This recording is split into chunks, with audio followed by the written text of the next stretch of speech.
Naidara pa man kuta sa ospital ang 24 anyos si Henry Lorica del Aire, kafgu sa Canela Detachment Castilla Sorsogon, alagad binawian man sa naning buhay. Matapos na makabangga ang pigmamaneyong motorsiklo sa kasabat na kotse sa tinampong sahop kang Barangay La Union parehong Banwaan, pasado alas 5 ning maagaw kang Sabado, Enero 4.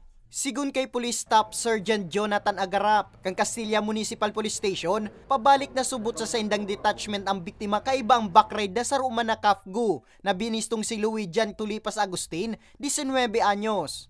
Mantang pigbabaybay ang lugar kang pinangyarihan, basang nasa nang inukupar kang biktima ang ibong na linya na nagresulta sa pagkakabangga sa kasabat na bihikulo. Pagdating po dun sa kurbada ng La Union, nga po nag-overflow o counterflow po yung motorcycle po. Ngayon po, na timing naman po, nandun din yung sasakyan, nabunggo po ng motor sa nasa linya yung, tamang linya yung sasakyan. Maswerteng nakasalbar ang backride ni Del Aire na nagsapo sa naning minor injuries. Daiman na nalugadan sa 4 na lunad kang kotse. Kabali na ang driver na si Leoncio Martiliana Gomez, 67 anyos, nagikan Daraga Albay, asin pasiring kutang Sorsogon City. Number 1 pong reason is human error palagi, kasalanan po nung nagmamaneho.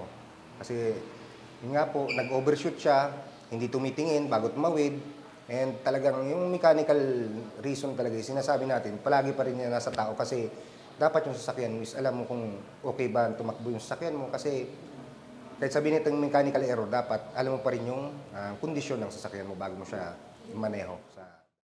Sa datos kang Castilla Municipal Police Station, ininang ika-4 na makangirat na aksidente na may binawian ng buhay sa Saindang Banwaan. Para sa mga baretang tatak Bicol, Nomer Corporal